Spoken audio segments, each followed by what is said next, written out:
ಶಾರದೆ ಲೋಕಪೂಜಿತೆ ಜ್ಞಾನದಾತೆ ನಮೋಸ್ತುತೆ. ಪ್ರೇಮದಿಂದಲೇ ಸಲಹು ಮಾತೆ ನೀಡು ಸನ್ಮತಿ ಸೌಖ್ಯದಾತೆ. ತಾಯಿ ಶಾರದೆ ಲೋಕಪೂಜಿತೆ ಜ್ಞಾನದಾತೆ ನಮೋಸ್ತುತೆ. ಪ್ರೇಮದಿಂದಲೇ ಸಲಹು ಮಾತೆ ನೀಡು ಸನ್ಮತಿ ಸೌಖ್ಯದಾತೆ.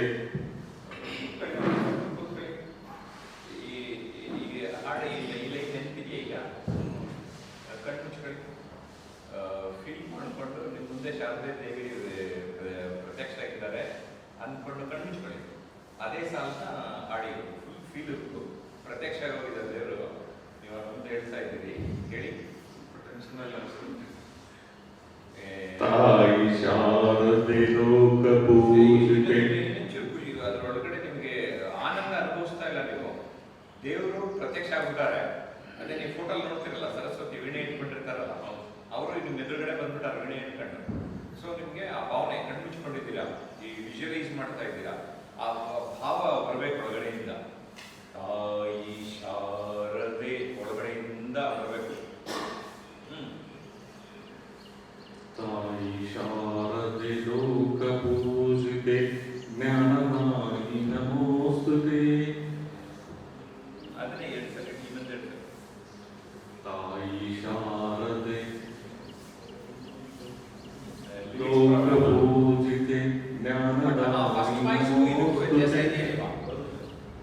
ಅದರ ಅರ್ಥ ಏನಂದ್ರೆ, ನಾವು ಭಾವಿಸ್ಕೊಂಡು ಆಡಲ್ಲ, ಭಾವಿಸ್ಕೊಂಡು ಪ್ರೆಸೆಂಟ್ ಮಾಡಲ್ಲ. ಈ ಇವ್ರದೇ ವಾಯ್ಸ್ ಜಸ್ಟ್ 1 minute ಬಿಫೋರ್ ಆ ವಾಯ್ಸ್ ಅಲ್ಲಿ ಮೆತ್ತುವಾಯ್ತು. ಕಣ್ಣು ಮುಚ್ಚಿಂದ ಬೇಕಂತಾನೆ ಹೇಳಿದೆ. ಅಂದ್ರೆ ಅಟ್ಲೀಸ್ಟ್ ಎಲ್ಲರ ಇದು ಮಾಡಿಕೊಂಡು ವಿಜುವಲೈಸ್ ಮಾಡಿ ಇಲ್ಲ ಚೇಂಜ್ ಆಗುತ್ತೆ ಫೀಲಿಂಗ್. ನಿನ್ನ ಫೀಲಿಂಗ್ ಗೊತ್ತಾಯ್ತಾ? ಜಸ್ಟ್ ಇವೆನ್ ತಾಯಿ ಶಾರದೆ ಲೋಕ ಪೂಜಿತೆ ಅಲ್ವಾ? ಸರಿನಾ? ಲಿರಿಕ್ಸ್ ಹೇಳಿದ್ದು ಹೌದು. ಆಮೇಲೆ ಜ್ಞಾನದಾಹಿ ನಮೋಸ್ತುತೆ.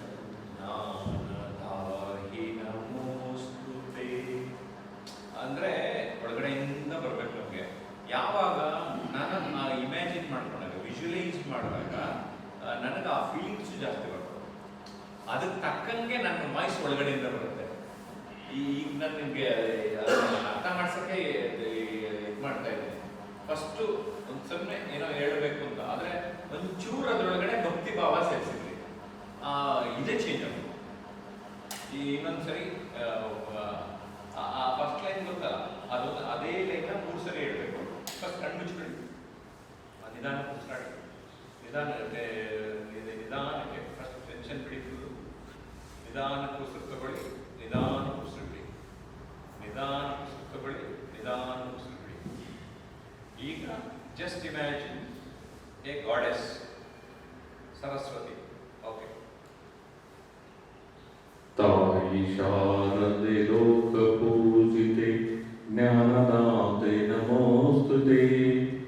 ತಾಯಿ ಶಾರದೆ ಲೋಕಪೂಜಿತೆ ಜ್ಞಾನದಾತೆ ನಮೋಸ್ತುತೆ. ತಾಯಿ ಶಾರದೆ ಲೋಕಪೂಜಿತೆ ಜ್ಞಾನದಾತೆ ನಮೋಸ್ತುತೆ. So with feeling and emotions, your voice, the overall presentation, ಜೊತೆಗೆ ಮುಂಚೆಗಿಂತ ಈಗ ರಾಗ ಸ್ವಲ್ಪ ಮ್ಯಾಚರ್ ಆಗ್ತಾ ಇದೆ. Okay, good. ಸೊ ನೀವು ಮುಂಚೆ ಫ್ರೆಂಚಲ್ಲಿ ಇರ್ತೀರಿ ಗೊತ್ತು, ಅದು ಹೆಂಗಾದ್ರೂ ಮಾಡಿ